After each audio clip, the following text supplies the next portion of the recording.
Maintenant que vous êtes devenus des pros de la respiration latérale thoracique, ça vous allez l'avoir en tête parce que je vais me répéter, que vous maîtrisez la position neutre, la position imprimée, donc le deuxième principe de base. Je vous invite à mettre le ballon entre les deux genoux, d'accord? Si vous n'avez pas de ballon, essayez une petite balle. Donc là, c'est une balle adaptée, certes, mais c'est quand même intéressant d'avoir une balle ou un support, n'importe lequel, entre les deux genoux pour ne pas avoir des mauvais alignements. C'est parti, on va venir mettre le ballon entre les deux genoux ou le support, d'accord, comme vous voulez. On va venir se redresser, pourquoi pas mettre en place le quatrième principe de base, la mobilisation scapulaire en resserrant les deux omoplates. J'inspire, position neutre, je gonfle la cage thoracique et on part pour le demi-roulement arrière, dit half roll back pour les anglophones. J'inspire, j'expire, je vais venir arrondir le dos, donc imprimer le dos, partir loin derrière, je souffle, je vide mes poumons, je contracte le centre du corps, périnée transverse oblique, on connaît, inspire, gonfle la cage et expire, j'enroule, je reviens, et là on modifie un petit peu, on va venir se remettre en position neutre, voilà, à la fin de l'expiration, j'inspire, je me grandis, j'expire, on va rajouter ici une pression au niveau du ballon pour pouvoir aller chercher l'intérieur des cuisses et les adducteurs en prime. Je vide les poumons, je descends aussi bas que je le peux. J'inspire, je gonfle la cage et j'expire. Et je reviens à la fin en position neutre. Inspire, neutre, resserre omoplate, expire, contracte abdos, presse le ballon. Descends, hop, c'est mon max, inspire, expire, on essaie de garder la pointe de pied au sol, toute la surface du pied en contact avec le sol, vide les poumons, inspire, expire, pars vers l'arrière, presse, rentre le menton, vide les poumons, inspire, expire, arrondi et neutre, toc.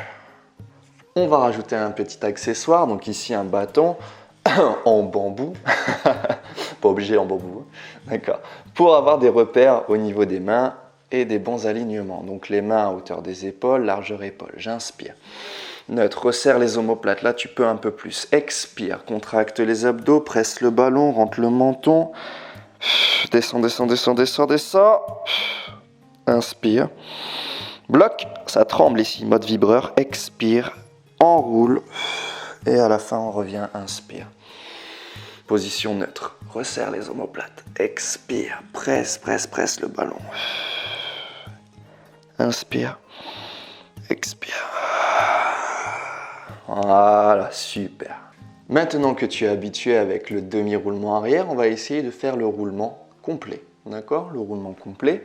Donc, soit on enlève le ballon, soit on le garde. Personnellement, je vais l'enlever parce que je connais les alignements, d'accord? Je vais le mettre ici pour pas qu'il se barre. Donc, ici, tac, tac, on garde un bon écart au niveau des deux jambes. Je me redresse, inspire, expire, je pars vers l'arrière, j'arrondis. J'imprime toujours le dos, tac, collier de perles, on se souvient, cours de yoga. Si tu ne l'as pas vu, les liens sont dans la description. Inspire, expire, on imprime le bas du dos parce que là on était en position neutre. J'imprime le bas du dos et je remonte sans à-coups jusqu'à la position neutre de départ. On le refait ensemble. Expire, arrondi, souffle. Tout l'oxygène, contracte l'abdomen, périnée, transverse, oblique. Voilà, on prend son temps. Inspire. Et ici, pas d'à-coups, zéro à-coups. On n'a pas le droit aux à-coups, sinon on va se faire mal au dos. Expire. On remonte avec l'unique force de nos abdos. Si ça galère, c'est pas grave, vous descendez un petit peu moins bas, comme tout à l'heure. Comme ça. J'inspire, je bloque. Et j'expire, je remonte. Et au fur et à mesure, vous vous challengez pour arriver à ça. Inspire. Expire, j'arrondis, je pars vers l'arrière, je déroule, j'inspire. Et j'expire, je remonte tranquillement. Sans à-coups, en parlant c'est pas forcément évident, donc ne parlez pas, je ne pense pas que vous allez parler. Et on relâche. Une deuxième option avec le ballon qui est super intéressante pour maîtriser convenablement l'enroulement, on inspire. On expire, on rapproche le ballon proche de soi, vraiment proche de soi pour pouvoir ici maîtriser l'enroulement tout doucement. J'inspire. Et pareil sur le retour, on pose, on enroule lentement, ce qui nous permet d'avoir une position imprimée vraiment super intéressante. Comme on vient de mettre sous tension le psoas, donc les fléchisseurs de hanche, je vous propose de les étirer tout de suite pour ne pas avoir de soucis. Donc il faut savoir que le psoas c'est un muscle très rancunier, d'accord, qu'il faut étirer tous les jours, tout le temps et toute sa vie. Pourquoi? Parce que c'est le muscle responsable 90% des problèmes de dos. Très important à étirer, il ne faut pas le négliger, surtout pas celui-ci. On va venir poser le genou sur un support plutôt mou, d'accord, donc une tablette ou un coussin comme vous voulez. On va venir descendre ici après avoir fait une rétroversion du bassin. Maintenant vous savez le faire, donc on met le bassin vers l'avant, on descend sur le genou se fléchit mais il ne dépasse pas la pointe de pied. Idéalement le genou est en ligne avec la cheville. On se redresse, tac. Voilà, on est fier, on a les deux mains posées sur la cuisse. On inspire, on allonge la colonne et sur l'expiration, on relâche les tensions. Donc ça va rappeler le cours de yoga, d'accord, où j'ai déjà fait ces explications.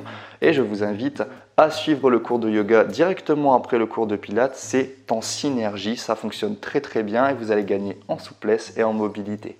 Du coup, 15 secondes à droite, 15 secondes à gauche, hop, de l'autre côté. Pour les personnes qui ne peuvent pas poser le genou au sol, tout simplement, vous allez vous tenir sur un mur, d'accord, enfin un mur ou un support, une table, ce que vous voulez. Et c'est le même exercice, sauf que vous devez vous tenir à quelque chose. Hop, vous redressez, tac, et voilà. Au moins, vous n'avez pas à poser le genou au sol si vous avez une quelconque fragilité. Voilà, bassin vers l'avant, tac. On peut même aller un petit peu plus vers l'arrière, mais ça, je vous invite à regarder le cours de yoga. Voilà, très bien. J'espère que jusqu'à maintenant, tu as de très bonnes sensations au niveau du centre du corps parce que franchement, normalement, ça travaille énormément, surtout quand on maîtrise la respiration. Souvent, ça prend 2 à 3 semaines pour commencer à la choper. Après, ça dépend des gens. J'en fais une moyenne, 2 à 3 semaines dans les cours de pilates à hauteur de 2 à 3 cours de pilates par semaine.